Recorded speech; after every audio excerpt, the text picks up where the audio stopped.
Halo semuanya, kembali lagi di channel Raja Galba ya. Nah, malam-malam begini enaknya kita ngobrolin tentang pinjol. Kebetulan saya juga sudah dapat suatu bahan di mana enak sekali untuk kita bahas.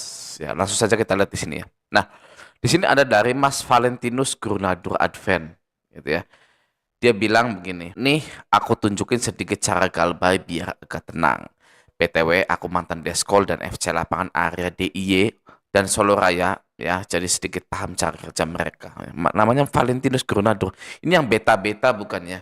Yang suka nakut-nakutin ini beta mau ke rumah gitu. Kayaknya beta-beta ini. Oke. Oke, nah kita lanjut dulu ya.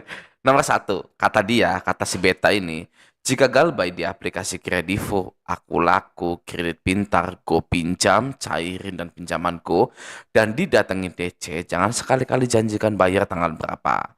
Kalau masih niat bayar, bilang ke DC minta diskon pelunasan mentok. Nanti bunga dan denda hilang semua, jadi bayar pokoknya aja. Bayar lewat APK tapi.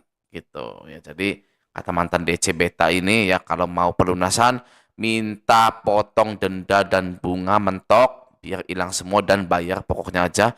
Bayarnya juga harus melalui APK, jangan melalui DC pinjol tersebut. Gitu ya. Oke, nah yang kedua, jadikan semua medsos private. Karena ketika kalian pengajuan, semua sosmed sudah disalin sistem mereka. Caranya bagaimana ini? Caranya adalah di pinjol itu kan bisa melihat aplikasi yang Anda install, gitu ya. Ketika di situ ada Facebook, ada Instagram. Nah, tim dari pinjol ini mencari Facebook, Instagram Anda menggunakan nomor HP dan email. Nah, nomor tiga, buat tampilan get kontak kalian jadi private atau tidak terlihat karena biasanya Deskol cari info penting lewat situ. Oh, gitu guys. Jadi ya nomor kalian itu dicari di get kontak.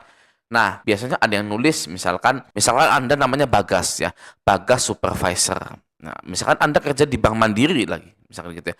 Bagas Bank Mandiri atau di PT Bintang 7 ya kan. Bagas Bintang 7. Oh, ini kerja di Bintang 7 kayaknya nih. Ya kan DC-nya tahu begitu. Nah, nanti telepon kantor Anda. Nah, itu banyak tuh yang heran ya kenapa kok bisa tahu kantor baru atau kantornya padahal dia tidak pernah input kantor lama atau kantor barunya itu. Gitu ya, oke. Jadi get kontaknya kalian privat saja. Nah, nomor 4, jika FC itu eksternal, maka tiap bulan akan ganti orang. Kecuali kalian bayar bulan itu, nah bulan depan orang itu lagi yang urus. Gitu ya. Karena mungkin dilempar-lempar, nggak becus, akhirnya keluar gitu ya. Oke. Nah, nomor 5, kalau kepepet, DC maksa bayar, maka bayar aja 100.000 atau 50.000 lewat virtual account dari perusahaan DC tersebut. Tapi ingat, nama dan aplikasi tujuan transfer harus benar nama kalian. Karena di setiap vendor penagihan ada prinsip daripada nggak kebayar. Gitu ya. Daripada nggak kebayar masih mending masuk 100 atau 50.000. Ya guys ya, ini adalah contoh di mana sebenarnya pinjol-pinjolah yang lemah. Ya bukan nasabahnya guys yang lemah itu. Ya kan? Kata mantan DC ini, yang penting kebayar. Ya, mau 100.000, 50.000, yang penting ada uang masuk. Kalau pinjol-pinjol itu sangat besar sekali, nggak mau guys ya. Dibayar 100.000, 50.000. Begitu kan ya? Coba Anda ya galbay di Bank BRI, jaminannya rumah. Mau nggak dibayar 100.000 DC-nya ke sini? Nggak mau jelas. Ya nggak bisa Pak, apa-apaan ini bayar 100.000. Ya, itu baru perusahaan kuat. Ya kan BUMN, BRI, BNI gitu kan ya. Nah, kalau pinjol perusahaan swasta yang hanya bergantung pada investor baru, ya pada konsumennya, pada konsumen baru, ya kan, itu memperbolehkan Anda bayar 100.000, 50.000. Ya kalau nggak salah Shopee, Kredivo, Aku Laku itu boleh kan kita bayar 50.000 dulu, 100.000 dulu ya. GoPay juga gitu ya kan ya. Itu karena saking ketakutannya guys ya, daripada nggak bisa bayar sama sekali. Ya jadi kalau ada yang menganggap bahwa pinjol-pinjol itu kuat ya, wah itu salah besar mindsetnya guys ya, harus dirubah. Pinjol lah yang lemah. Oke? Nah, selanjutnya nomor 6, rata-rata FC lapangan orangnya sopan dan baik-baik ketika datang ke rumah. Kalau deskol, beda lagi ya, karena sering maki-maki orang. Diemin aja. Nah, ini kata mantan FC, kata mantan DC lapangan, kalau ada deskol yang sering maki-maki itu diemin saja. Ya, kenapa diemin saja? Karena kalau tidak didiemin, mereka akan menjadi-jadi, guys. Oke. Nah, selanjutnya 7. Utamakan kebutuhan keluarga dulu. Nanti kalau ada rezeki baru bayar. NB, saya juga galbay. Banyak gitu ya. DC, Beta, Vincent, Markus. Ini siapa tadi tuh namanya tuh? Valentinus, Grunadur, Advent ya. Mas ini jadi DC, jadi FC. Ujung-ujungnya galbay juga gitu ya. Jadi banyak loh ya. DC-DC yang menagih, sedang menagih Anda itu sebenarnya lagi galbay juga, guys, ya. Mereka itu ketawa-ketawa, ya. Ngirim pesan-pesan peringatan kepada Anda, pesan-pesan ancaman itu sebenarnya lagi ketawa-ketawa, guys.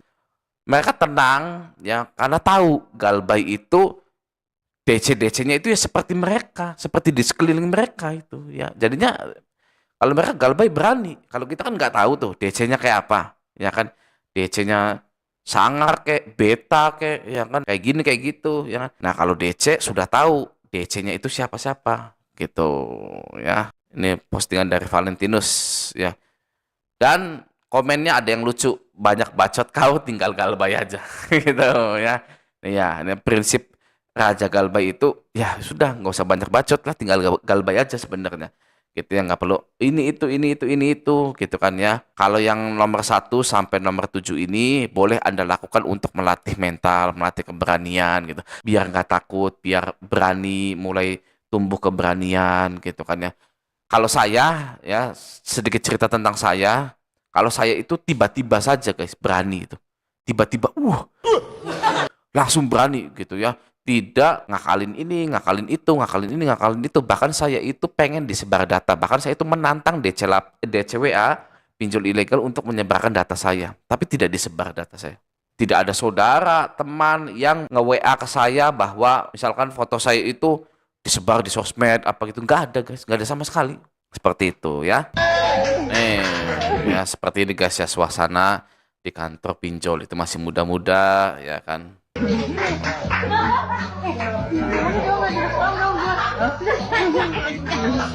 Guys ya, isi penagihannya, woi bayarkan kau maling gitu kan ya. Kalau jam segini tidak kau bayarkan, akan kubuat keluarga kau menyesal dan lain-lain gitu ya. Padahal ya mereka itu sedang begini ya.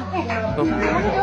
Ya, ketawa-ketawa gitu kan ya, nggak ada beban. Mereka juga galbay juga. Ini saya jamin ini galbay semua ini orang-orang seperti ini. Ya.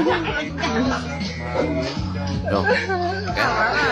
Jadi maksud saya di sini adalah kalau kalian itu ditagih oleh DCWA itu nggak usah ditanggapi lagi ya, karena itu ya hanya sebatas peraturan dari pinjol saja, guys. Mereka harus menjalankan SOP itu. Kalau tidak menjalankan SOP itu nanti dimarahin OJK. Ya, kalau pinjol-pinjol ini ya tidak menagih itu nanti dimarahin OJK, guys. Ya, nah itu makanya ya, kembali lagi, intinya adalah OJK. Ya, OJK yang harus bertanggung jawab. Oke, semoga video ini bermanfaat. Sampai jumpa di video selanjutnya.